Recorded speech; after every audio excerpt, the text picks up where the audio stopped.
What's up, everyone? All right, so this is day 2 of a big wood splitting job I have. It's not so much a big job as it is we're splitting and ripping giant rounds of maple. That's what it is.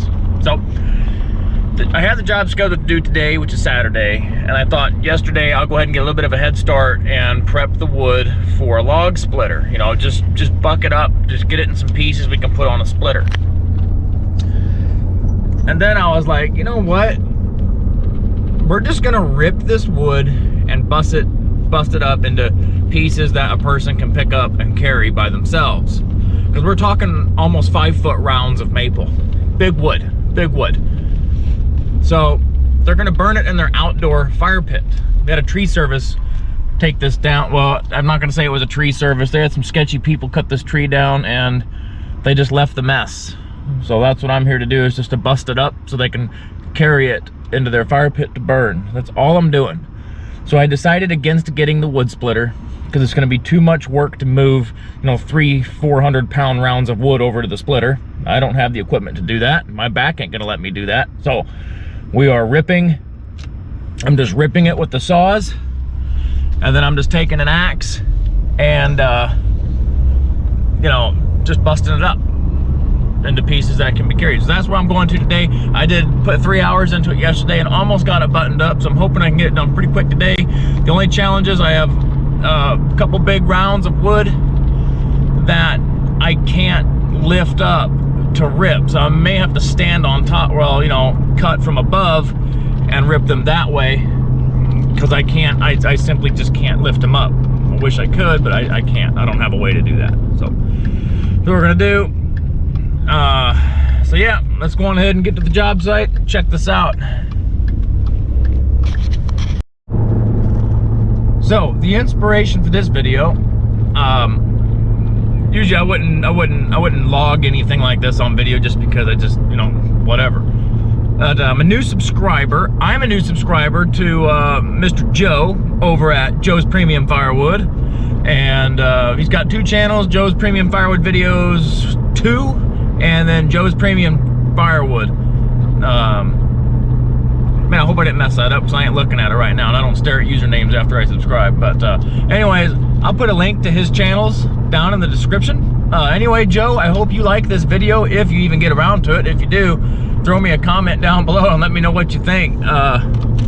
Anyways, back to ripping.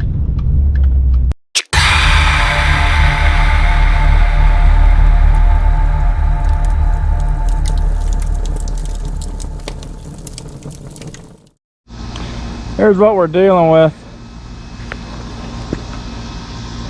Big rounds of wood. We're gonna be ripping this one down the middle, or, you know, in sections. It's big stuff. Got the old Mac 151. Let it run a little bit. Might get the 500 out, but it's big wood. That's what I got done yesterday. So let's get to it.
Okay, so On this saw, a little bit of a problem. It's fixable, very fixable. And I'm gonna see if I can't fix it now. Let me show you what's going on. Put it on the tailgate real quick here. I haven't run that saw. It's got a little bit of a problem. So if you look, right in here, there's a pin, okay? The pin that goes in that hole, and it fell out, and that's what keeps your trigger held in. So, I'm gonna put a big old cotter pin in there. Should fix our problem. So, there we go. Stick a cotter pin in there. Good as new.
Okay, so we got everything done.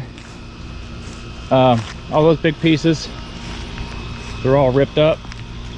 Got them split. Those pieces look really big, but a person can pick one of these up and they can carry it over the fire pit. These aren't unmanageable pieces at all. And let alone one of these pieces to probably burn for an entire night as is, you know, maple. Some tough stuff. Got the 500i right there. Little MS 170, boy, that's a trooper. If you guys don't own one, just go buy one or two of them. Just do it. Excellent little saw. Got the X27 right there, helped me out big time banging wedges. Man, you see where I cut into a wedge? It wasn't my wedge. It's a wedge from the previous guys that cut into that. Lots of sawdust. I was gonna cut this stump down some more, but the problem is I don't have a way to get it off of. I don't have a way to pull that off. So I'm not gonna mess with that just because I can't get it off there if I cut it. So that's pretty much it. Let me know what you think, Joe. I'm not a firewood guy. I mean, I cut a lot of firewood when I lived in Alaska because we had a wood stove. So, you know, I've probably cut and split, I don't know, 50, 60 cords by hand in my time up there. But this is big time here. This is big wood. So no injuries on this job except a piece of wood flying up hitting me square in the nose about 10 minutes ago. That's why we use face shields on helmets. Oh well. Who gives a rat's, right? Get some scars going on. Tells my story better. Yeah, other than that, that's it, guys. See you all on the next one. Stay safe.